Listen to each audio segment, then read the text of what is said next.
لائق تکریم واجب الاحترام معزز سادات کرام علماء ذوی الاحترام، بالخصوص برادر طریقت حضرت علامہ و مولانا عثمان غنی صاحب قبلہ دامت برکاتہم القدسیہ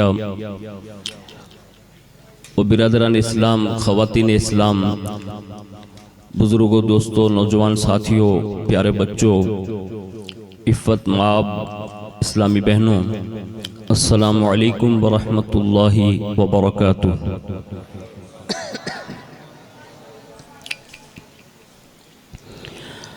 الحمدللہ رب العالمین والعاقبۃ للمتقین والصلاة والسلام علی سید الانبیاء والمرسلین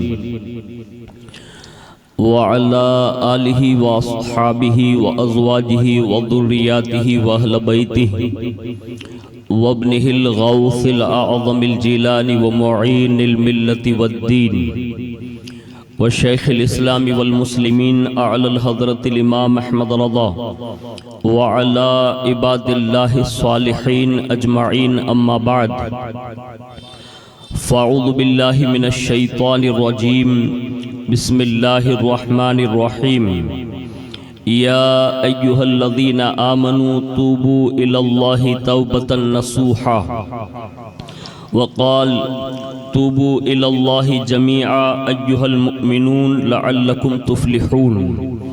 صدق اللہ مولانا العظیم وبلغنا رسولہ النبی الامین المختار الکریم، ونحن على ذلك لمن الشاہدین والشاکرین والحمد للہ رب العالمین۔ آئیے سب سے پہلے مذہب اہل سنت والجماعت یعنی کہ مسلک اعلی حضرت کے قدیم دستور کے مطابق ہم سب کے آقا و مولا حضور سراپا نور سیدنا محمد رسول اللہ صلی اللہ تعالی علیہ وآلہ وسلم کی بارگاہ پر نور میں جی لگا کر درود پاک کی نظریں پیش کر لیں۔ اللہم صلی علی سیدنا و مولانا محمد معدن الجود والکرم وعلی آلہ واصحابہ وبارک وسلم۔ نبی اور آل نبی پر ایک بار اور محبت سے جی لگا کر درود شریف پیش کر لیں۔ اللہم صلی علی سیدنا و مولانا محمد معدن الجود والکرم وعلی آلہ واصحابہ وبارک وسلم۔ حصول برکات و نجات کے لیے ایک بار اور جی لگا کر درود شریف پڑھ لیں۔ اللہم صلی علی سیدنا و مولانا محمد معدن الجود والکرم وعلی آلہ واصحابہ وبارک وسلم۔ صلاۃ و سلام علیک یا رسول اللہ صلی اللہ تعالی علیہ وآلہ وسلم۔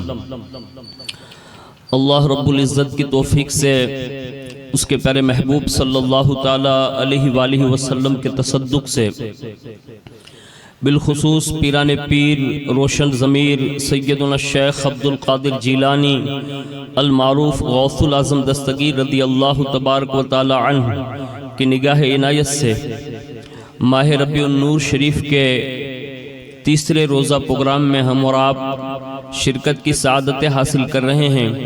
اللہ رب العزت ماہ نور کی برکتوں سے ہم سب کو سرفراز فرمائیں اور ہم سب کی اس حاضری کو ہم سب کے لیے بروز محشر رسول اللہ صلی اللہ علیہ وسلم کی شفاعت و ملاقات کا ذریعہ بنائیں۔ فقیر قادری اپنی گفتگو کا آغاز اس مائع ناز شخصیت کے اشعار سے کرنے کی سعادت حاصل کرتا ہے جنہیں دنیا مجاہد ہندوستان حضرت سیدنا سید کفایت علی کافی علیہ رحمت و رضوان کے نام سے جانتی اور پہچانتی ہے۔ سبحان اللہ۔ یہ کائنات کے وہ شہزادے ہیں جنہوں نے آزادی ہندوستان کے موقع پر اپنی جان کی بازی لگا کر اس ہند کی سرزمین کو انگریزوں سے آزاد کروایا۔ ان کا جب آخری وقت تھا اور وہ دنیا سے تشریف لے جا رہے تھے اور دار کے سامنے کھڑا کر کے انہیں پوچھا گیا، کہا آپ کی کوئی خواہش ہو تو پیش کریں۔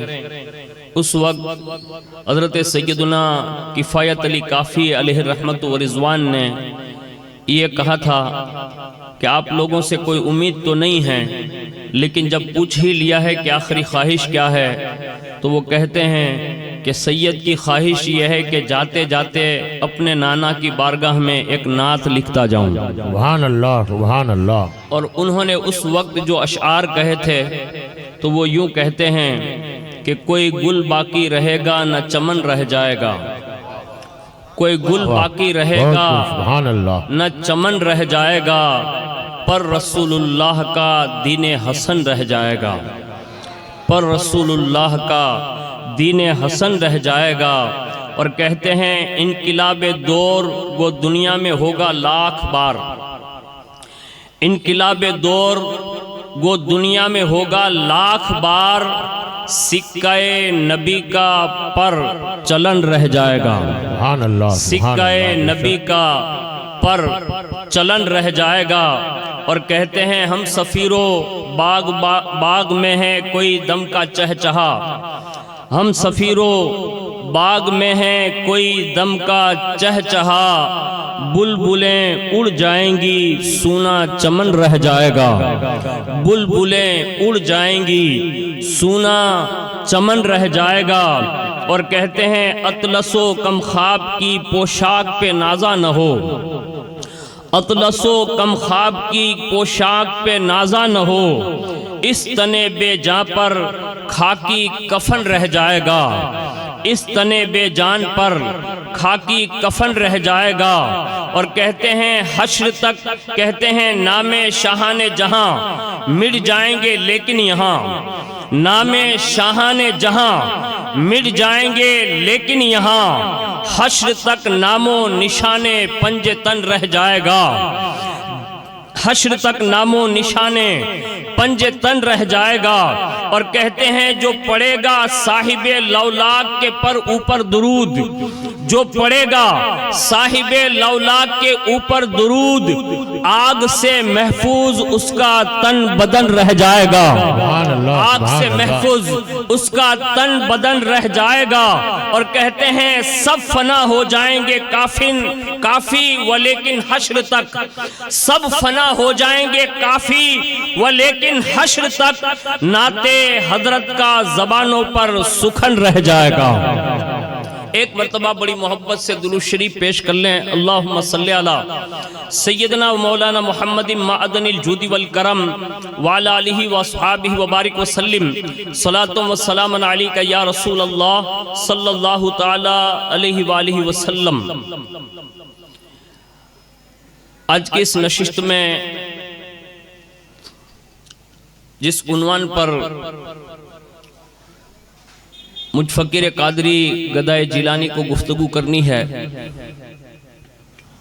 وہ ہے توبہ نصوح. یعنی اپنی زبان میں اگر یوں کہہ لیں کہ یادگار توبہ، یا اور آسان لفظوں میں کہہ لیں تو اس سے کہا جا سکتا ہے سچی توبہ. اب اس کی برکتیں کیا ہیں، قرآن اور احادیث میں ان کا کہاں کہاں ذکر ہے، اور ہر بندے کے لیے کس کس چیز سے توبہ کرنی چاہیے، اس حوالے سے فہرست تو بہت لمبی چوڑی ہے اور یہ عنوان کوئی چھوٹا موٹا نہیں، لیکن اختصار کے ساتھ 1 گھنٹے یا پونے گھنٹے کے اندر جتنا بھی مواد آپ تک پہنچا سکوں گا انشاءاللہ حتی الامکان آپ کے گوش گزار کرنے کی سعادت حاصل کروں گا. دل کی گہرائیوں سے سنیے، اور اللہ توفیق دے تو سننے سے پہلے ہی دل میں ارادے کر لیجئے کہ اللہ اس کے رسول کے فرامین سن کر اگر اللہ نے توفیق دی تو ضرور بھی ضرور توبہ کر کے اپنی زندگی میں ایک نیا انقلاب پیدا کرنے کی کوشش کریں گے. سب سے پہلے توبہ کا اصل جو مفہوم ہے وہ میں آپ کے سامنے پیش کرتا ہوں.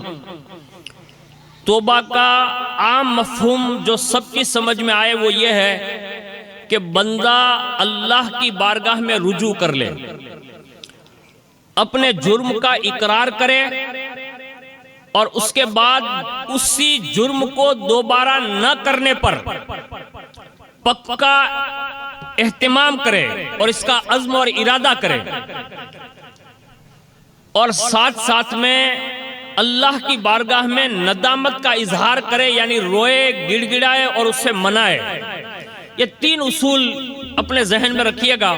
اور کائنات میں سینکڑوں گناہ ایسے ہیں جس سے توبہ کرنا ہر مسلمان کے لیے ضروری اور فرض ہے۔ اور توبہ کے تعلق سے صوفیہ کہتے ہیں کہ تمام فرائض میں اگر سب سے پہلا فرض کوئی ہے تو وہ بندے کے لیے ضروری ہے کہ وہ توبہ کرے۔ آج ہم جو کچھ بھی کر رہے ہیں یقیناً کوئی فرض ادا کر رہا ہوگا، واجب ادا کر رہا ہوگا، سنن ادا کر رہا ہوگا، نوافل ادا کر رہا ہوگا، لیکن اگر وہ کہیں توبہ نہیں کرتا ہے تو اس کا سب سے پہلا فرض چھوٹ رہا ہے جس کو اللہ اس کے رسول نے ہمیں اور آپ کو سب کو حکم عطا فرمایا ہے۔ اس کی میں چند مثالیں پیش کرتا ہوں کہ ہمیں کن کن چیزوں سے توبہ کرنی چاہیے۔ ہر بندہ یہ کہتا ہے کہ مولانا آپ نے تو توبہ کر لی تھی تو جمانو تھے گی، لیکن یہ ہماری خالی باتیں ہیں، اس کو توبہ نہیں کہتے۔ کن کن چیزوں سے توبہ کرنی چاہیے سنیے: کفر سے توبہ، شرک سے توبہ، قتل سے توبہ، زنا سے توبہ، چوری سے توبہ، شراب سے توبہ، سود سے توبہ، رشوت سے توبہ، جھوٹ سے توبہ، غیبت سے توبہ، ظلم سے توبہ، بے حیائی سے توبہ، بے ایمانی سے توبہ، ناپ تول میں کمی کرنے سے توبہ، ذخیرہ اندازی کرنے سے توبہ، جوے سے توبہ، حسن پرستی سے توبہ، ناچ گانے سے توبہ، جادو سے توبہ، مذاق اڑانے سے توبہ، ماں باپ کی ایذا رسانی سے توبہ اور وعدہ خلافی سے توبہ۔ یہ میں نے چند گناہ گنوائے ہیں جن سے ہمیں اور آپ کو سب کو مل کر توبہ کرنی چاہیے۔ آپ کہیں گے کہ برکاتی صاحب ہم لوگ توبہ، کفر سے توبہ کیسی؟ آپ کو اور ہمیں پتہ نہیں کہ ہماری زندگی میں سینکڑوں بار ایسے افعال سرزد ہو جاتے ہیں یا ایسے جملے نکل جاتے ہیں جس کے ایک جملے پر بندہ ایمان سے خارج ہو کر، اسلام سے خارج ہو کر کفر کے گڑھے میں چلا جاتا ہے، پتہ نہیں چلتا اس کو۔ اس لیے ہمیں اور آپ کو حکم ہے کہ ہر رات سونے سے پہلے تجدید ایمان یعنی کلمہ طیبہ اور توبہ کر کے سوئیں۔ ہو سکتا ہے یہ توبہ اور یہ تجدید ایمان کے بعد پھر صبح میں آنکھ کھلے نہ کھلے، یہی ہمارے ایمان کی گواہی کے لیے کام آ جائے، لیکن ہم نے کبھی اس کا احساس نہیں کیا۔ اسی طرح شرک خفی، یہ تو عام ہے، یعنی ہر بندہ، ہر کس و ناکس آج آپ جس کو بھی دیکھیں نا تو وہ ریاکاری میں ملوث ہے۔ یہ شرک خفی ہے۔ اکثر بندے ایسے آپ کو مل جائیں گے جو جمعہ میں اور 5 وقت کی نماز میں جو نماز میں چوری کرتے ہیں۔ اب کہیں گے برکاتی نماز میں بھی کوئی چوری ہوتی ہے؟ ہاں، حضور نے فرمایا جو رکوع سے کھڑے ہونے میں اور دونوں سجدوں کے درمیان جو بیٹھنے میں وقت نہ لگائے اور اس میں وہ کوے کے چونچ مارنے کی طرح یا مرغے کے چونچ کی طرح آئے اور جائے تو فرمایا یہ بھی نماز میں چوری ہے۔ تو اس طرح کے سینکڑوں گناہ ہیں جو چلتے پھرتے اٹھتے بیٹھتے ہم سب سے ہو رہے ہیں اور ہم یہ سمجھ رہے ہیں کہ چل رہی ہے نا گاڑی، لیکن کہیں ایسا نہ ہو جائے کہ ہم کہیں عام فہم زبان میں ہم غلط فہمی کے شکار تو نہیں ہیں کہ یار میں نے تو بڑی رات میں توبہ کر لی تھی، میں نے تو شب قدر میں توبہ کر لی تھی، میں نے تو شب معراج میں توبہ کر لی تھی، میں نے تو شب برات میں توبہ کر لی تھی، میں تو جمعہ گیا توبہ کر لی تھی۔ حدیث شریف میں ہے سینکڑوں لوگ قیامت کے دن اس حالت میں آئیں گے، انہیں پکڑا جائے گا، وہ کہے گا ہم لوگ تو توبہ کر چکے تھے۔ کہا تمہارا یہ وہم تھا، یہ توبہ نہیں ہے، توبہ وہی ہے جو اللہ اس کے رسول نے فرمایا تھا وہ، اور وہ بندہ کر نہیں پاتا۔ اور یہ عام بات ہے، میں کوئی نئی بات تو نہیں کر رہا ہوں، لیکن آپ کو نا امید بھی نہیں کرتا۔ اللہ فرماتا ہے لا تقنطوا من رحمت اللہ، اللہ کی رحمت سے کبھی نا امید مت ہونا۔ ہمیں اور آپ کو سب کو ان باتوں سے توبہ کرنی چاہیے۔ اب اللہ کی رحمت کتنی وسیع ہے اور اس نے جہاں جہاں مومنوں کو ارشاد فرمایا وہ میں چند کلمات سناتا ہوں۔ اللہ فرماتا ہے ایمان والو اللہ کی طرف ایسی توبہ کرو جو دوسروں کے لیے نصیحت بن جائے۔ اب دوسروں کے لیے بندہ نصیحت بنے گا کب؟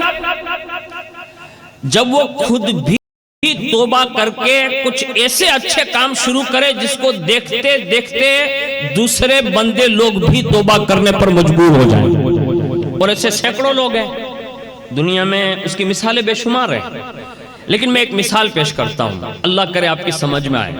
فضیل بن عیاض کا نام آپ نے سنا ہوگا۔ یہ فضیل بن عیاض نے جب توبہ کر لی اور سب سے معافیاں مانگنے نکلے، آج ہمارے یہاں گامڑوں میں ایسا ہوتا ہے، سٹی میں ہوتا ہے مجھے نہیں پتا، لیکن بالعموم ہوتا ہے سٹیوں میں بھی، لیکن وہ مسجد میں ہوتا ہے۔ وہ کیا ہوتا ہے، جیسے اس علاقے میں سے کسی کو حج کی سعادت ملی یا عمرہ کی سعادت ملی تو پروگرام ہوتا ہے، اور اس پروگرام میں وہ حاجی صاحب یا عمرہ کرنے والے اعلان کرتے ہیں کہ بھائی آپ میں سے کسی کو میری وجہ سے کوئی تکلیف ہوئی ہے تو ہاتھ جوڑ کے معافی مانگتا ہوں، ایسا معافی مانگتے ہیں۔ ہمارے یہاں گامڑوں میں ایسا ہوتا ہے کہ گھر گھر جاتے ہیں، یعنی باقاعدہ گامڑے میں تھوڑے مکان ہوتے ہیں تو گھر گھر جاتے ہیں اور ایک دوسرے سے مصافحہ کرتے ہیں، معافی مانگتے ہیں اور پھر حج کے لیے جاتے ہیں۔ ہوتا ہے نا، ایسا ہوتا ہے، گامڑوں کے لحاظ سے ہوتا ہوگا، لیکن یہاں آپ کے یہاں اور ہمارے یہاں یہ مطلب سسٹم ہے۔ یہ معافی جو ہے نا وہ رسمی ہے، ہاں، اس لیے کہ کسی کے پیسے دبا لیے ہو اور اس کے سامنے خالی ایسا بولتا کہ معاف کر دینے بھائی، تو یہ معافی نہیں ہے جب تک کہ اس کے کھائے ہوئے پیسے آپ واپس نہیں کر دیتے، یعنی یہ حقوق العباد ہے۔ اسی طرح کسی نے کسی کا حق دبایا ہوگا تو اس کو دینا ہوگا، وہ چاہے لاکھ حج کر لے وہ گناہ معاف نہیں ہوں گے جب تک کہ بندوں سے خود جا کر یہ معاف نہ کرا لیں، ورنہ یہ سسٹم نہیں ہے جو ہمارے اور آپ کے درمیان چل رہی ہے۔ توبہ سچی ہے، فضیل بن عیاض نے توبہ کر لی اور سب سے معافیاں مانگنے لگے، کہا میں نے آپ کو لوٹا تھا، میں نے آپ کا مال لیا تھا، معاف کر دے، جتنا تھا سب کو دیا بھی، نہیں تھا تو ہاتھ پیر جوڑے۔ اس میں ایک بندہ تھا اہل کتاب میں سے، اس کے یہاں گئے اور اس سے کہا کہ میں نے تیری یہاں سے سونے کی اینٹیں لی تھی، یعنی تیرا جب قافلہ گزرا تو میں نے تیری سونے کی اینٹیں لے لی تھی، تو اب معاف کر دے۔ اس نے کہا فضیل ہو؟ کہا ہاں۔ کہا سچی توبہ کر کے آئے ہو؟ کہا ہاں۔ کہا اچھا، کہا ایک کام کریں، ایک شرط میری ہے۔ کہا فرمائیے۔ تو کہا یہ میرے گھر کے قریب جو ٹیکری ہے نا، کہا ہاں۔ کہا اس کو کھودیے اور اس کی ساری مٹی لا کر میرے صحن میں ڈال دیجیے۔ اب معاف کروانا تھا نا، تو دیکھیں یہ دل وسیع ہو جاتا ہے، سچی توبہ ہوتی ہے نا تو فوراً فاوڑا اور طریقم جو اس زمانے میں رہا ہوگا کھودنے کے لیے منگوا لیا، اور جلدی سے کھود کے انہوں نے وہ صحن میں ڈال دیا، یعنی کم وقت میں وہ ڈال دیا۔ تو اہل کتاب جو تھا نا اس کو یقین ہو گیا کہ یہ اتنا جلدی کام ہوتا نہیں ہے، لیکن یہ توبہ کی برکت ہے کہ قدرت نے ان کی مدد فرمائی ہے، یعنی سخت کام میں اللہ ہلکا کر کے پیش کر دیتا ہے۔ تو وہ سمجھ گیا، اس نے کہا ایک شرط اور ہے۔ کہا بولیے۔ تو کہا میرے گھر میں آئیے۔ اندر گھر میں گئے اور وہاں اس نے ایک تھیلی بھری ہوئی تھی، یعنی اپنی زبان میں کہہ لے باج کا بھرا ہوا تھا۔ اس نے کہا یہ لیجئے اور اس کو اٹھا کر میرے پلنگ کے نیچے یعنی کھاٹ کے نیچے رکھ دیجئے۔ تو فضیل بن عیاض نے کہا یہ کیا مذاق ہے، یعنی ایک بڑا بندہ جس نے توبہ کر لی ہے، اتنا دھاب والا بندہ، یعنی جس نے جنگل میں اتنا تہلکا مچا رکھا تھا کہ کوئی قافلہ رات میں گزر نہیں سکتا تھا، اتنا بڑا پاورفل، لیکن واہ جس کو سچی توبہ ملتی ہے نا وہ پھر یہ کام کر دیتے ہیں، ان کو آر نہیں ہوتی۔ آج ہمارے یہاں کوئی بھائی لوگ توبہ کر لے یعنی اپرتی کا بھول تھی کہ تو بڑھنا کو ہم باؤں چڑھا رہے ہوں گے ورکاتی صاحب بدا کپڑا جا بدلی نہ کیا جو نکر میں ہی جی، یعنی یہ وہ اپنے گناہ یاد کروا رہا۔ اس کو توبہ نہیں کہتے کہ آپ واپس پلٹ جاؤ، توبہ یہ ہوتی ہے کہ پھر گیا وہ کام تو گیا، اب جس کام پہ لگ گئے ہو اس پہ کمپلسری ہو جاؤ، اگر کوئی تھپڑ بھی مار لے تو اب بھی بھائی گری نہ دکھاؤ، اس سے بھی معذرت کرو کہ بھائی معاف کرنا، تیرے دل کو خوشی ہوگی نے ایک تھپڑ مار کے جانا بھائی، یہ معذرتیں ہوتی ہے۔ اب یہ تھیلی کے لیے کہا تو مذاق سوجی، تو فضیل بن عیاض نے کچھ نہ کہا یہ کہیں مذاق تو نہیں کر رہا ہے، لیکن دل نے کہا توبہ کر لی ہے تو کرنا پڑے گا کیونکہ اس کا مال تم نے دبایا ہے۔ اب انہوں نے کیا کیا، جلدی سے وہ مٹی کا تھیلا جو تھا نا وہ اٹھایا اور لے جا کر اس کے پلنگ کے نیچے ڈال دیا۔ اب جیسے پلنگ کے نیچے ڈالا وہ فوراً اہل کتاب وہاں جا کر دیکھنے لگا اور اس نے ایک نظر ایسے دیکھا، دیکھنے کے بعد بند کر دی اور واپس آیا اور کہا فضیل ہاتھ آگے بڑھا، ابھی توبہ کی ہے، ڈاکو گیری سے توبہ کی ہے۔ کہا فضیل ہاتھ آگے بڑھا، کہا کیوں؟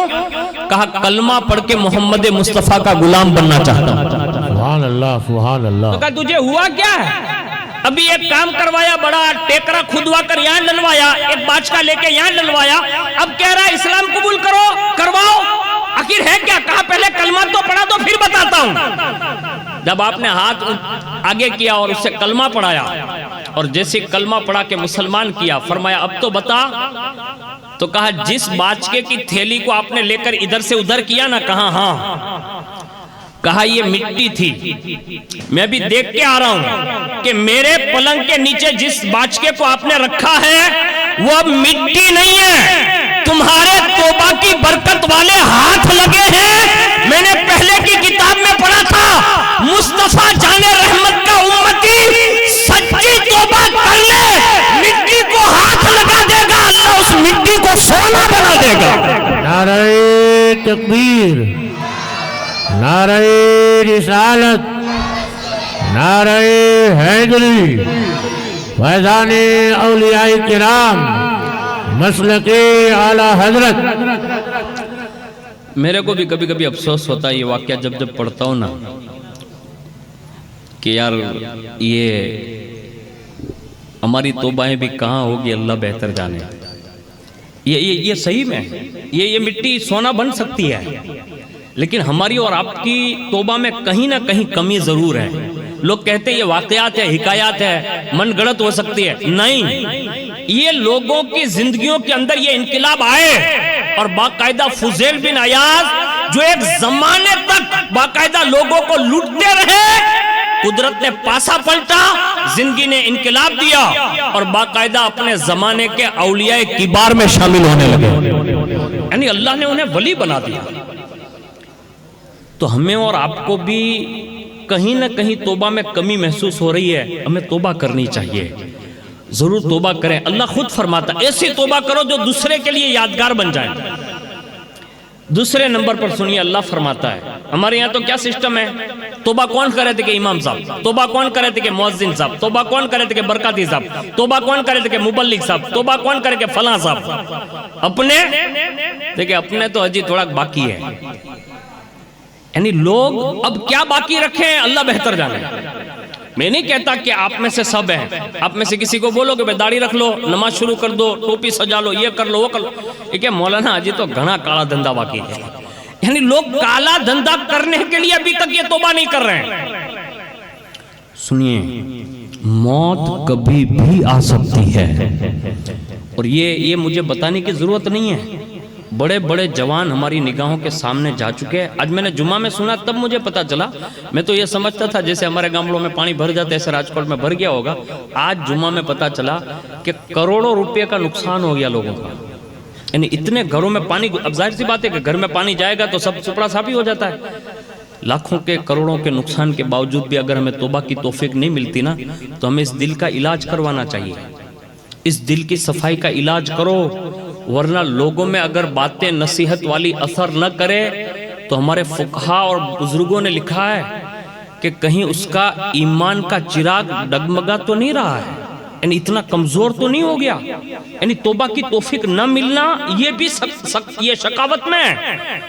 اس لیے اپنے آپ کو توبہ پر ابھاریے. دوسری جگہ میں سناتا ہوں اللہ فرماتا ہے توبو الاللہ جمیعا ایھا المؤمنون. اللہ فرماتا ہے اللہ کی طرف سب مل کر توبہ کرو اے مومنو. اب یہ کب سمجھ میں آتا ہے کہ سب توبہ کر رہے ہیں معلوم ہے؟ آپ کے راجکوٹ میں ہوتا ہوگا تو مجھے آئیڈیا نہیں ہے کبھی، لیکن جب بارش رک جاتی ہے نا، یعنی قحط سالی کال پڑتا ہے تو سب لوگ مولانا صاحب کے پاس آتے ہیں، پیر صاحب کے پاس آتے ہیں اور کہتے ہیں چلو نا اپنے وہ اگاڑے ماٹھے نکلیے અને અસન શાહ બાપુમાં یا ગેબન શાહ બાપુમાં મતલબ જુલુસ લઈને જઈએ અને અહીંયા જઈને આપણે નમાઝ ઇસ્તિસ્કા પડી અને દુઆ માંગીએ. اب یہ نماز استسقا اور اس کے بعد دعا جو ہوتی وہ کیا ہے؟ وہ دراصل میں ہے توبہ کہ اللہ ہمارے گناہوں کی وجہ سے اگر یہ بارش رکی ہوئی ہے تو ہمارے گناہ معاف فرما اور ہم بندوں پر رحم فرما کر تو بارش کا نزول فرما دے. یہی توبہ ہے. یعنی پتہ یہ چلا کہ اگر سب مل کر خالی ہاتھ اٹھا دینا تو وہ کریم اور رحیم رب سب پر رحم کی نظر فرماتے ہوئے برسات فرما دیتا ہے.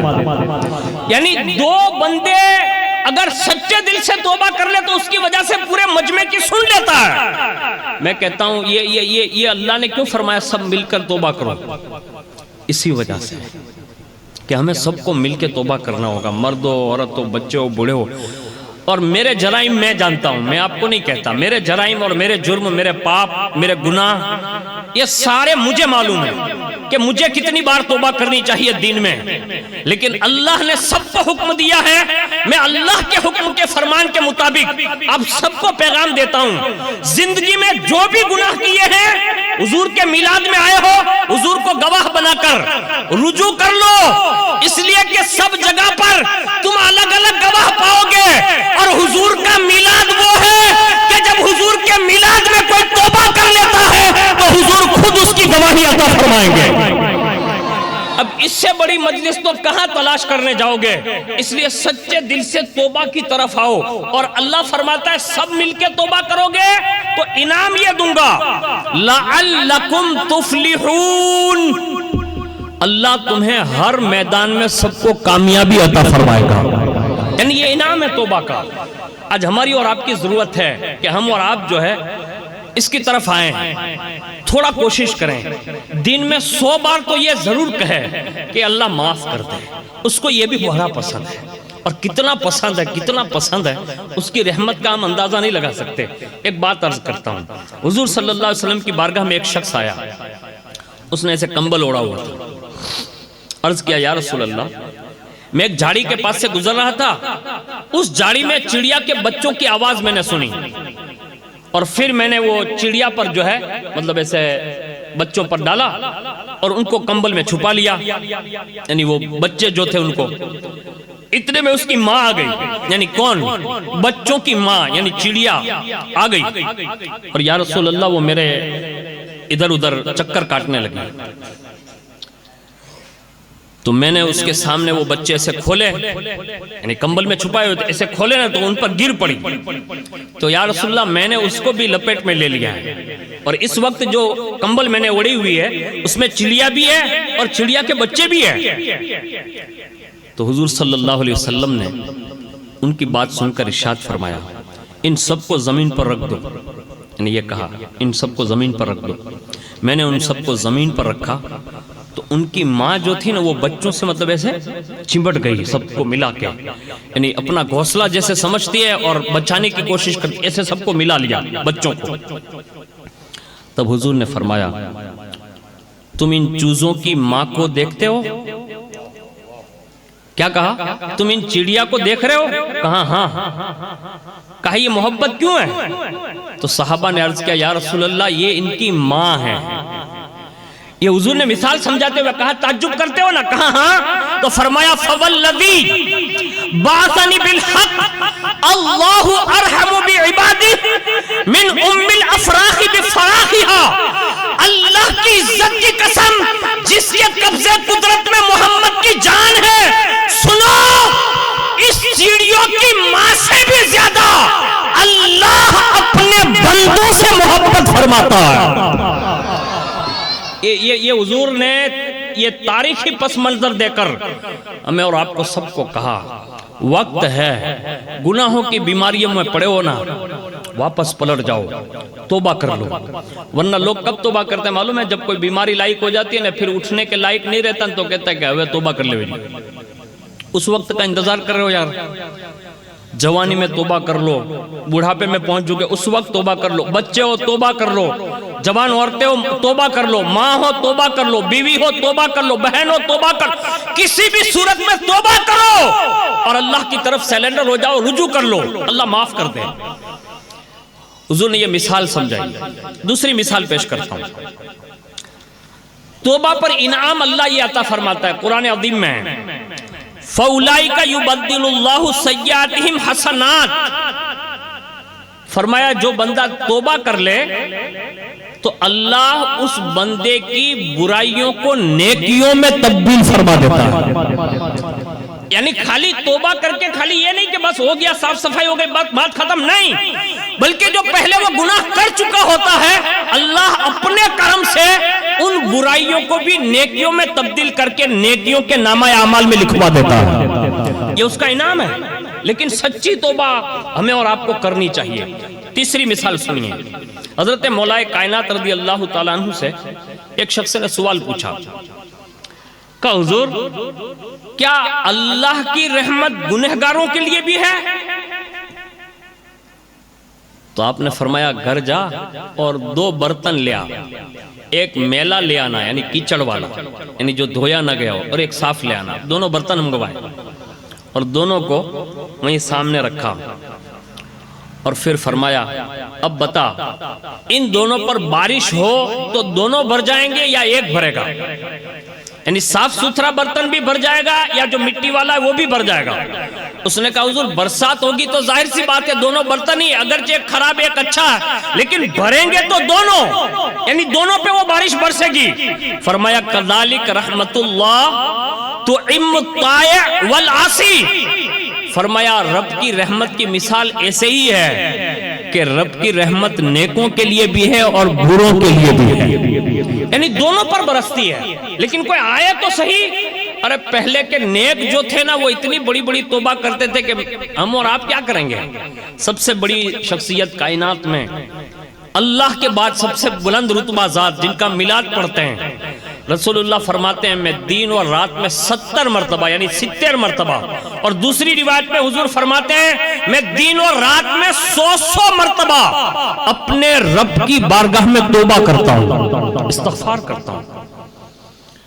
اب جب وہ معصومین سید المعصومین ہو کر اگر اللہ کی بارگاہ میں رجوع کریں اور توبہ کریں اور استغفار کریں، حالانکہ آپ سے کوئی گناہ سرزد ہو ہی نہیں سکتا، لیکن تعلیم امت کے لیے حضور نے یہ باتیں ارشاد فرمائی کہ میں 100 بار رب کی بارگاہ میں استغفار کرتا ہوں. ہم اور آپ سوچ لیں کہ ہمیں کتنی بار استغفار کرنا چاہیے، اللہ کی بارگاہ میں رجوع کرنا چاہیے. آج ہمارے حالات یہ بن چکے ہیں کہ ہم یہ سمجھ رہے ہیں کہ زندگی جیسے سب کی جا رہی ہے ہماری بھی جائے گی. یاد رکھیے گا جب یہ نامہ اعمال کا چوپڑا ایسے بند ہوا یعنی آنکھ بند ہوئی تو یہ بند، اب اس کے بعد آپ لاکھ احساس پیدا کر لو ایک نیکی بھی اپنے نامہ اعمال میں درج نہیں کروا سکتے. ختم ہو گیا وہ چیپٹر، سکیل لیا گیا. خدا را کوشش کیجئے اپنی زندگی کے شب و روز میں جو بھی گناہ یاد آئے نا توبہ کر لو، معافی معافی معافی معافی معافی. اور اس کو اتنا پسند ہے اتنا پسند ہے اتنا پسند ہے معاف کرنا کہ حضرت ماں عائشہ صدیقہ نے ایک بار پوچھا یا رسول اللہ اگر کسی کو شب قدر نصیب ہو جائے یعنی وہ رات مل جائے تو پھر کیا مانگے؟ تو حضور نے فرمایا وہ یوں کہے اللہم انکا عفو تحب العفو فاعف عنا یا کریم. یعنی حضور فرماتے ہیں کہ وہ بندہ یا بندی اللہ سے یوں کہے کہ اللہ تو معاف فرمانے والا ہے، معافی کو پسند کرنے والا ہے، اے اللہ تو ہم سب کو معاف کر دے. یعنی حضور نے فرمایا شب قدر میں بھی مانگنا ہے تو اللہ سے معافی ہی مانگنا چاہیے. اب آپ سوچ سکتے ہیں شب قدر جیسی رات، آج ہم سب خالی ہو گئے. صحیح بتا رہا ہوں میں آپ کو، ہم توبہ سے اتنے دور ہو گئے اتنے دور ہو گئے اتنے دور ہو گئے. ہم ابھی جلسہ ختم نہیں ہوگا نا، گھر تک پہنچیں گے نا اس سے پہلے ہم سے کئی گنا سرزد ہو جاتے ہیں، آپ کو پتہ بھی نہیں چلتا ہوگا. ہاں بندہ جھوٹ بول لیتا ہے چلتے چلتے، آدمی مذاق کر لیتا کسی سے اور اس کی دل آزاری کا سبب بنتا ہے، کسی کی غیبت کر لیتا ہے، ماں بہن بیٹیاں نکلی تو بد نگاہی کر لی.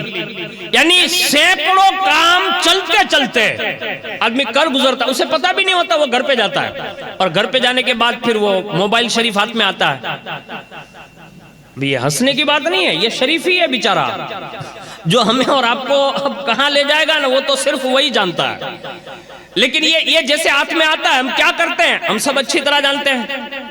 خدا را کوشش کیجئے موبائل کے لیے یا دوسری چیزوں کے لیے جو آپ وقت دے رہے ہیں اس میں توبہ کے لیے وقت دیجئے. اور وہاں تو ایک لمحہ کافی ہوتا ہے. میں جو آپ کو بتا رہا ہوں ایک لمحہ تو میں بہت بڑی بات کر رہا ہوں. اگر قدرت چاہ لے نا قدرت تو اسی لمحے میں اس بندے کو اتنا بلند رتبہ دے دیتا ہے کہ ہم اور آپ کبھی اس پر توجہ مطلب ہماری جان نہیں سکتی. اس کی سینکڑوں مثالیں، ایک مثال اور پیش کر دیتا ہوں.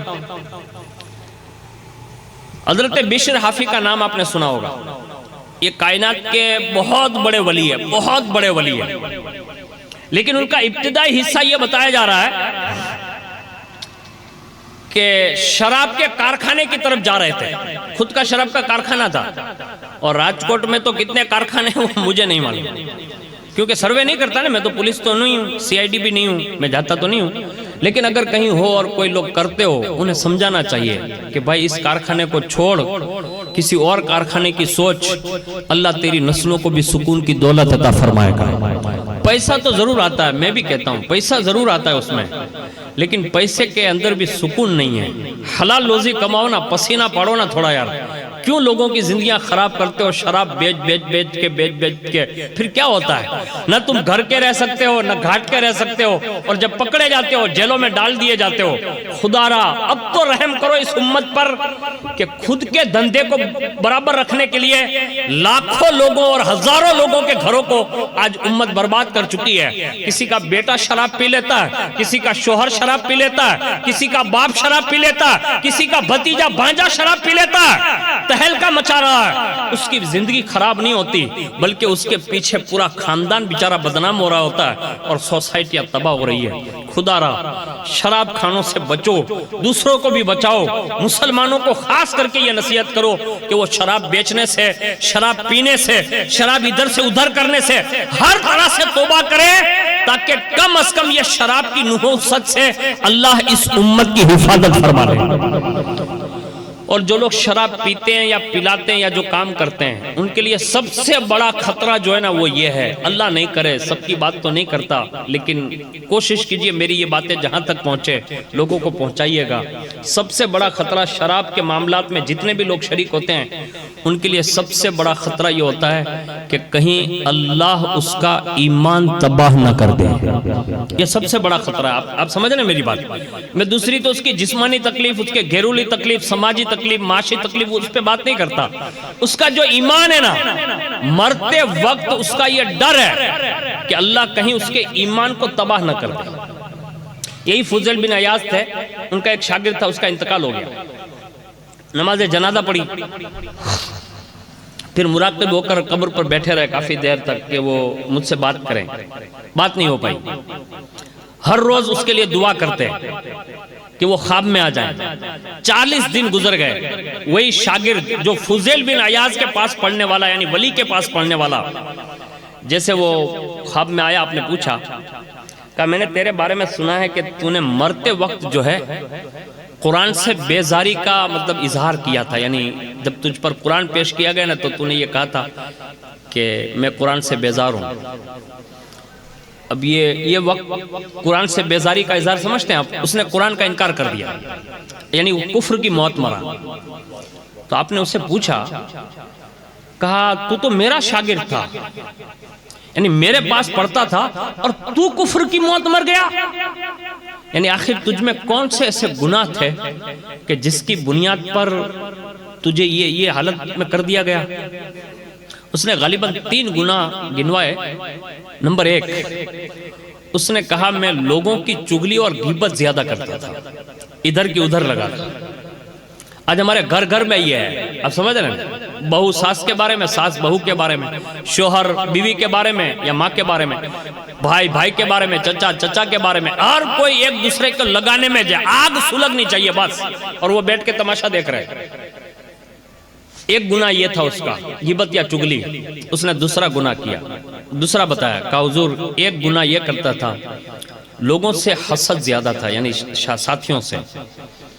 اچھا، کہا اور کوئی؟ اس نے کہا حضور ایک بیماری مجھے لائق تھی، لیکن میں نے جس طبیب کو بتایا تھا نا تو اس نے مجھے پھنسا دیا. کہا کیا؟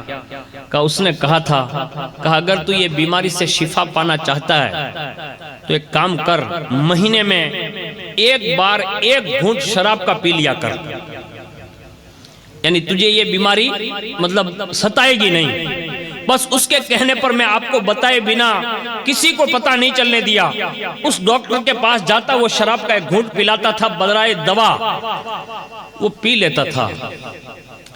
تب آپ نے فرمایا تیری اسی نحوست کی وجہ سے اللہ نے جاتے جاتے تجھ سے ایمان چھین لیا ہے.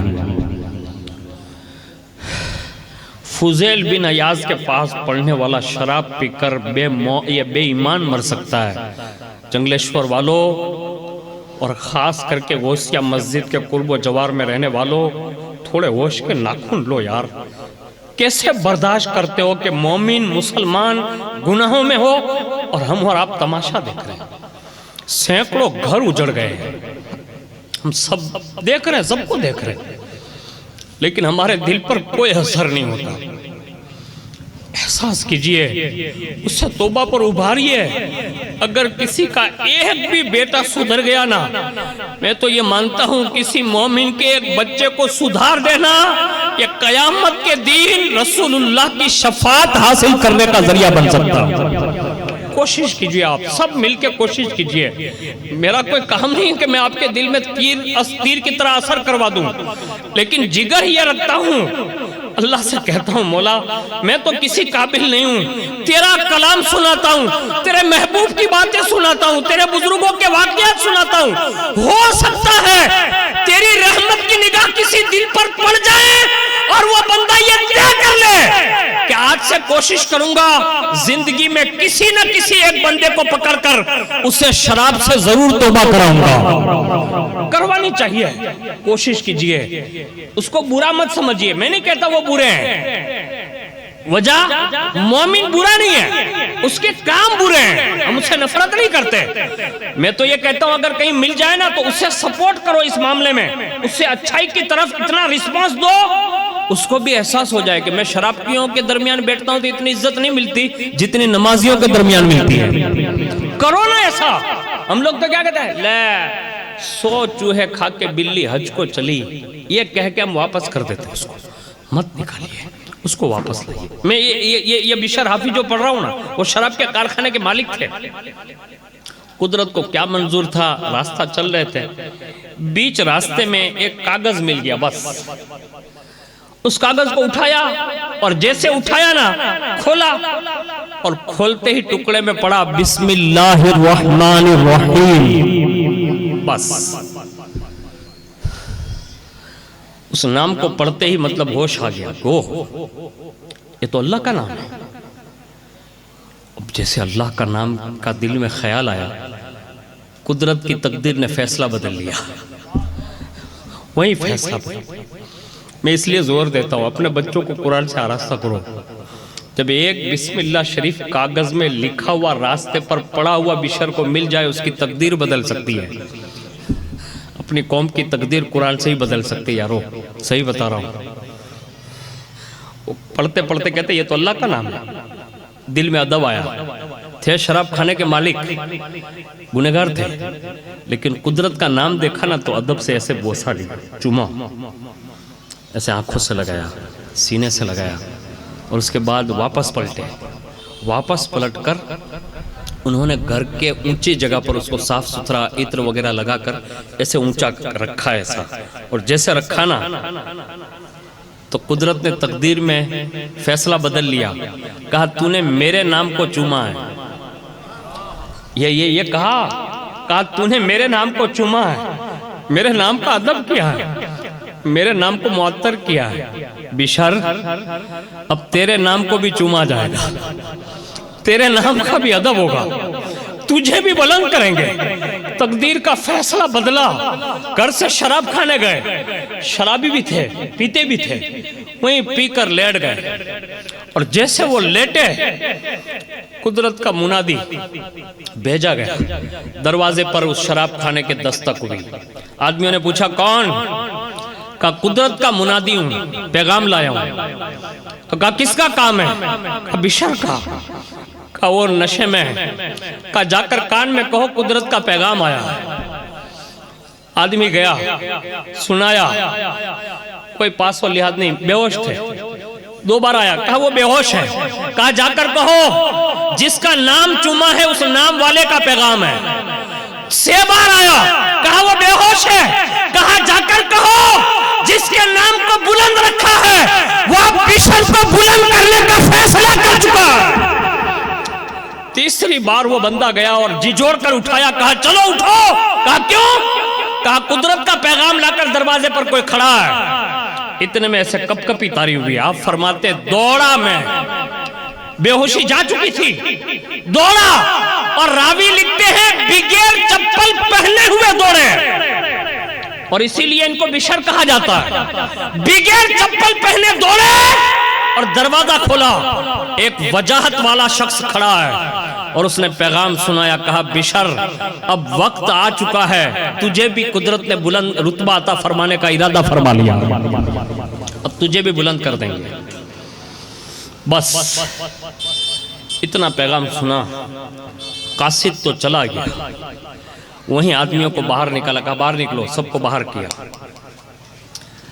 شراب کھانے کو آگ لگا دی، وہیں آگ لگا دی، سب ساتھیوں سے کہا جاؤ اپنے گھر، آج سے شراب نہ پیوں گا نہ پینے دوں گا، اور آج سے سچی توبہ کرتا ہوں، اللہ کی بارگاہ میں رجوع کرتا ہوں۔ اور جیسے ہی رجوع کیا ایک وجد طاری ہوا، یعنی کیفیت طاری ہوئی، اور یہ کہتے کہتے کہتے تھے قدرت کا ایک بار نام چوما تو قدرت نے سلام بھی بھیجا، توبہ کی توفیق بھی دی، اور اس کے بعد بشر کے حالات یہ بتاتے ہیں کہ پھر زندگی میں کبھی چپل نہیں پہنے۔ لوگ کہتے تھے بشر اب چپل کیوں نہیں پہنتے؟ کہا جب رب کا پیغام آیا تھا نا بشارت کا تو بغیر چپل کے دوڑ کر آیا تھا، اب ارادہ کر لیا ہے کہ جس کے پیغام پر چپل نہیں پہنے تھے اب اس سے جو وعدہ کر لیا ہے وعدے کی وفا میں جب تک زندہ رہوں گا کبھی زمین پر چپل نہ پہنوں گا۔ اس کو کہتے ہیں سچی توبہ۔ اور ایک بات بتاؤں، قدرت نے بھی کیا لاج رکھی، جس علاقے سے بشر گزرتے تھے نا وہاں کے چرند پرند جانور سب کو یہ پیغام ڈال دیا گیا تھا دلوں میں، کہا یہاں راستے میں پیشاب نہ پھرنا، پاخانہ نہ کرنا، ناپاکی نہ کرنا، یہاں سے روز میرے بشر کا گزر ہوتا ہے۔ اور پوری زندگی جانوروں نے کبھی اس راستے پر پاخانہ اور پیشاب نہ فرمایا جہاں باقاعدہ بشر گزرا کرتے تھے۔ اگر میں حیا کے جملے میں کہوں تو حقیقت ہے آج ہماری قوم کے سینکڑوں نوجوان پوری رات ناپاکی میں گھر میں سو کر گزارتے ہیں۔ یہ جملہ ہے تھوڑا ہارڈ، لیکن حقیقت یہی ہے۔ خدا را اپنے گھر والوں پر رحم کریں، ناپاکی میں پوری رات نہ گزاریں، گناہ نہ کریں، اپنے آپ کو بچائیں، کوشش کریں۔ اب سنیے قدرت کا دوسرا قانون، جب بشر حافی کا وصال ہوا اور راستوں میں جب یہ پیشاب اور پاخانہ جانور کرتے ہوئے ملے نے تو صوفیہ کہتے تھے کہ لوگوں نے ایسے ہی بغیر دیکھے اعلان کر دیا تھا ہو نہ ہو بشر کا انتقال ہو چکا ہے۔ لوگوں نے پوچھا آپ کو کیسے پتا چلا؟ کہا یہ جانوروں نے جو نجاست پھیلا دی ہے نا، کہا ہاں، کہا یہ اسی وجہ سے ہیں، ورنہ یہ کبھی جو ہے ایسا نہیں کرتے تھے۔ تو یہ وہ لوگ تھے جنہوں نے سچی توبہ کر لی تھی۔ آپ کو بھی عرض کرتا ہوں ایک بات اور، قدرت کا فیصلہ دیکھیے کہ وہ جب چاہ لیتا ہے نا کسی کو تو پھر اکا دکا نہیں، اینی ٹائم، مطلب فوری طور پر ایسے بندوں کا انتظام فرما دیتا ہے۔ اور ہمیں اور آپ کو بھی چاہیے، اب ہم اور آپ اگر کسی کا انتظار کر رہے ہیں تو غلط فہمی میں ہیں کہ اب کوئی حسن بصری آئیں گے، اب کوئی بشر حافی آئیں گے، اب کوئی امام اعظم آئیں گے، اب کوئی امام ابو یوسف آئیں گے، اب کوئی امام محمد آئیں گے، اب کوئی سفیان ثوری آئیں گے، اب کوئی دوسرے بزرگ آئیں گے، ان کے ہاتھ پہ توبہ کریں گے۔ اب یہ انتظار چھوڑو، اب ہمیں توبہ اپنے امام صاحب کے ہاتھ پہ ہی کرنا پڑے، کرنا چاہیے، اس میں کوئی عیب نہیں ہے۔ آپ یہ سمجھے کہ مولانا آ گیا تو میں مولانا لوگوں کی واہ واہ کرنے واسطے کہ مولانا عثمان غنی صاحب ہر سال تم کو بلواوے، اس لیے نہیں کہہ رہا ہوں۔ ان کے ہاتھ پہ توبہ کرو گے، اللہ ان کے علم کی برکت کی وجہ سے اللہ تمہیں استقامت نصیب فرمائے گا۔ ان کو گواہ بنا لینا چاہیے، ان سے دعا کروا لینا چاہیے، یہ پرانا دستور رہا۔ ایک واقعہ عرض کر رہا ہوں جس سے آپ کو یہ اندازہ ہوگا کہ حضرت امام حسن بصری کا دور ہے۔ ان کے زمانے میں ایک بندہ قریب میں رہتا تھا، تو پڑوسی تھا، نام تھا شمعون، بیمار ہو گیا، بیمار اس حد تک پڑا کہ قریب المرگ ہو گیا، یعنی مرنے کے قریب ہو گیا۔ حسن بصری کو کسی نے بتایا کہ آپ کا پڑوسی جو ہے نا شمعون، کہا وہ بیمار ہو گیا، کہا کرنا کیا ہے؟ کہا آپ کا پڑوسی ہے، پڑوسی کا حق ہے کہ بیمار کرسی کے لیے جانا چاہیے۔ اب گئے، جیسا دیکھا نا تو اس کے سامنے آگ جل رہی تھی، مطلب قریب میں، اور اس آگ کے سلگنے کی وجہ سے اس کا چہرہ کالا پڑ گیا تھا۔ مطلب آپ نے فرمایا شمعون زندگی میں کیا کیا؟ کیسی آگ کو پوجتا رہا زندگی میں، 70 سال کا بوڑھا ہے یہ، کہا 70 سال تک اس کو پوجا ہے، تو کہا خدا سے تو ڈر، آگ کو پوجتے پوجتے تیرا چہرہ بھی کالا ہو گیا، اب یہ دین چھوڑ جو تو پرستش کر اس کو چھوڑ، اور حسن بصری جو کلمے کی دعوت دیتا ہے اس پر لبے کہہ دے۔ پڑوسی کا حق یہی ہے۔ اپنے جا کو پڑوسی وائڈ ہوئے بیچاروں نے کہا ڈھول تاشن بجاؤ تو بے جنا گیا ہوئے نا کہ بھائی تمہیں آپ بند کر جو نا،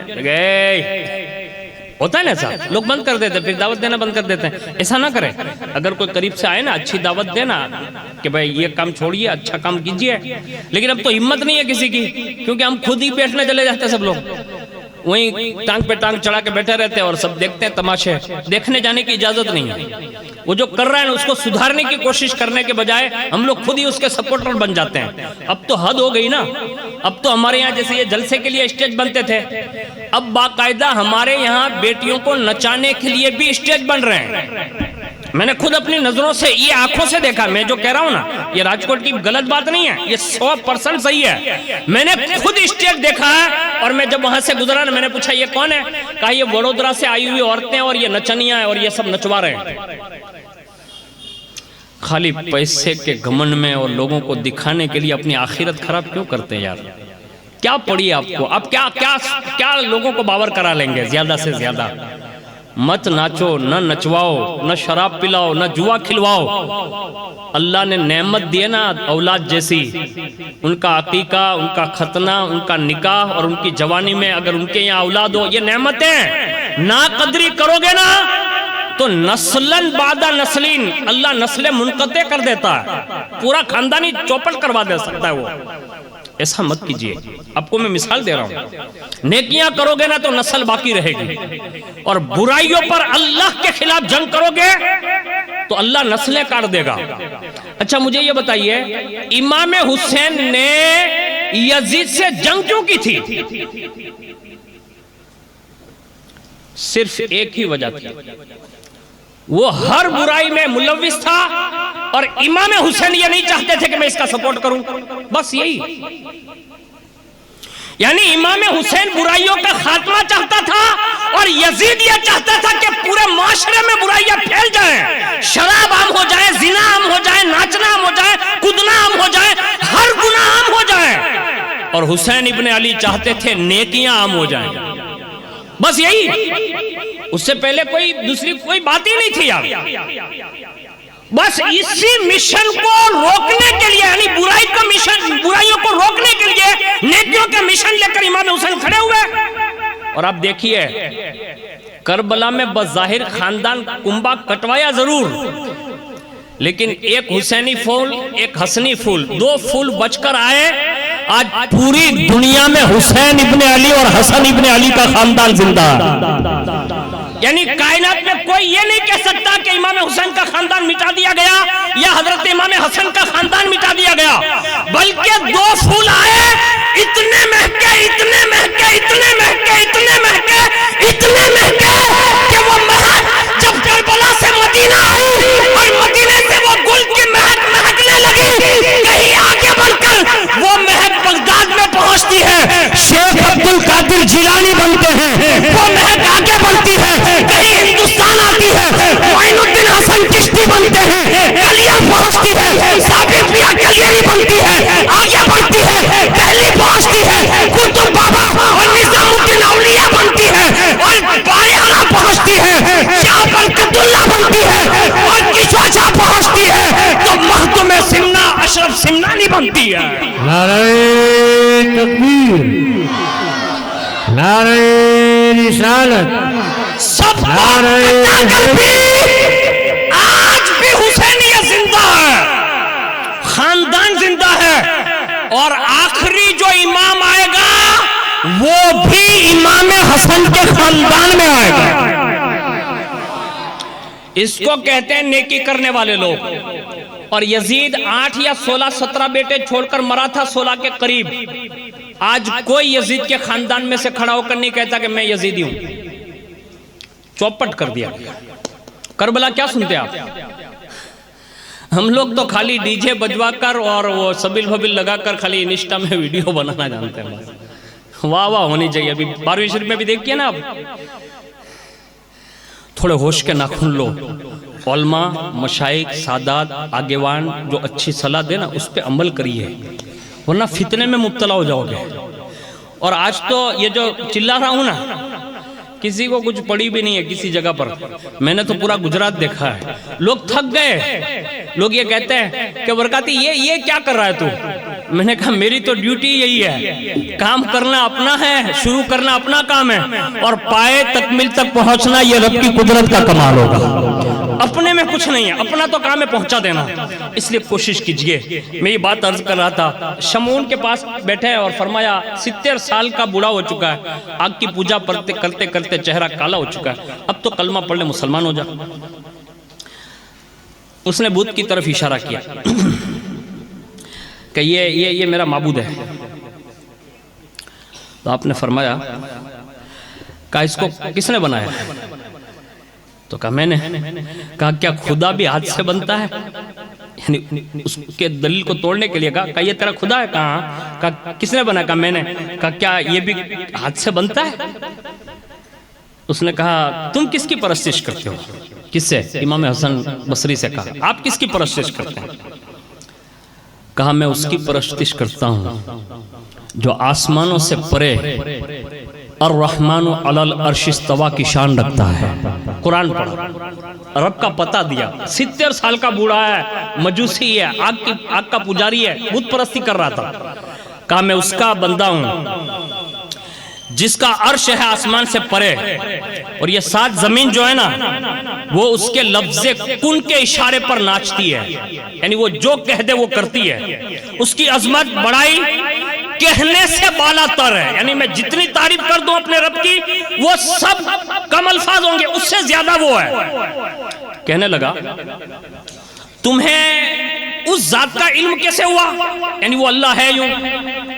تو امام حسن بصری نے فرمایا اس رب نے ہمارے درمیان مکہ کے سرزمین پر محمد الرسول اللہ کو بھیجا تھا. یعنی حضور کا میلاد سنایا. کس سے؟ اس بوڑھے سے. اے میلاد سننے والوں، 70 سال کا مشرک اور کافر بندہ جب امام حسن بصری سے یہ سنتا ہے کہ ہمارے درمیان اللہ نے اپنا محبوب بھیجا اور اس رسول نے ہمیں حق اور سچ اس رب کا سارا پیغام سنا دیا، اور حق تو یہ ہے اس محبوب نے اپنے رب کی شہادت اپنے سر کے آنکھوں سے دیکھ کر گواہی عطا فرمائی ہے. یعنی رسول اللہ کا میلاد یوں پڑھا. اور جب وہ حضور کی باتیں سنتا رہا، حضور کا میلاد سنتا رہا، تو اس نے پھر کہا حسن مجھے 3 باتوں پر آپ کے اسلام کے اعتراض ہے، اس کے جواب دیتے. اپنے تینوں سوال پوچھے، اپنے تینوں جواب تسلی بخش دیے، اور اس کے بعد فرمایا کہا اب تو ایک کام کر. کہا کیا؟ کہا اب تو جلدی سے توبہ کر لے اور کلمہ پڑھ کے مسلمان ہو جائے. اس نے کہا چند شرائط ہے. کہا کس بات کی؟ کہا پہلی بات تو یہ کلمہ پڑھوں گا، لیکن کلمہ پڑھنے سے پہلے آپ یہ ضمانت لکھ دیں کہ میں توبہ کر لوں گا تو اللہ آپ کے کلمہ پڑھانے کی وجہ سے مجھے جنت میں داخلہ دے گا. یہ آپ لکھ کے دیں. جب یہ سنا تو امام تھے، اسی وقت بلا تعمل مطلب توقف کے وہیں کاغذ قلم منگوایا اور یہ لکھ کے دیا. کہا لے یہ. کہا بھی آپ اپنے پاس رکھے بھی. کہا پھر؟ کہا کلمہ پڑھ کے جیسے میری روح قبض ہوگی تو آنکھیں بند آپ کرائیں گے، غسل آپ دیں گے، کفن آپ پہنائیں گے، جنازے میں ساتھ آپ چلیں گے. حد تو یہ ہے کہ قبر میں اتاریں گے تو آپ ہی اپنے ہاتھوں سے اتاریں گے، اور جب اتار لو تو میرے کفن کے کسی حصے میں یہ ضمانت والا کاغذ بھی آپ ہی اپنے ہاتھوں سے رکھیں گے. یہ ساری باتیں ہاں کر لی.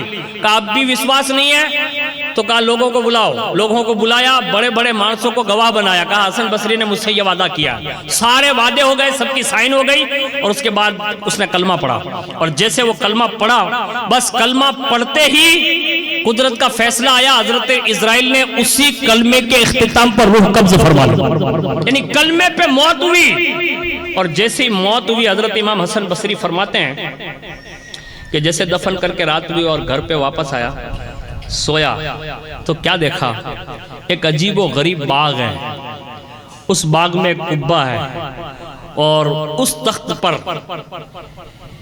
اس کو بٹھایا ہوا ہے، اور وہاں ایک خادمہ ہے، اور وہ بندہ جو ہے نا یہ شمعون، وہ آیت پڑھ رہا تھا، والملائکۃ یدخلون علیہم من کل باب، اور فرشتے ان کے پاس ہر دروازے سے آتے ہوں گے اور ان کو سلام کرتے ہوں گے، جو ہر قسم کی آفت سے سلامتی کا مزدہ ہے، اس وجہ سے کہ تم نے اس پر صبر کیا، دین پر جمے رہے، اس جہان میں تمہارا انجام جو ہے بہتر ہی بہتر ہے۔ بس جب یہ بخشش اور رحمت اس شمعون کے ساتھ امام حسن بصری نے دیکھی نا تو فرمایا بھائی کیا حال ہے شمعون؟ تو اس نے کہا آپ دیکھ نہیں رہی ہیں قدرت کے کرشمے، یعنی میں جس باغ میں بیٹھا ہوں، جس تخت میں بیٹھا ہوں، یہ کوئی عام باغ نہیں ہے، کہا یہ جنت ہے، یہ جنت ہے، اور میں جنت کے تخت میں بیٹھا ہوں، ساری عمر تو پرستش آپ کی کرتا رہا، ایک آپ کے کلمے پڑھانے نے، یعنی اسلام کا یہ پہلا بنیادی کام جو آپ نے کروایا، قدرت نے اس ایک انعام پر اللہ نے اتنی بڑی عزت اور شان سے مالا مال فرما دیا۔ یعنی آپ جو دیکھ رہے ہیں یہ میرا کمال نہیں ہے، یہ آپ کے کلمہ پڑھانے کا کمال ہے۔ اب جب یہ سنا نا تو اس نے پھر وہ پرزہ بھی لیا، کہا حضرت یہ واپس لیتے جائے، کہا کیوں؟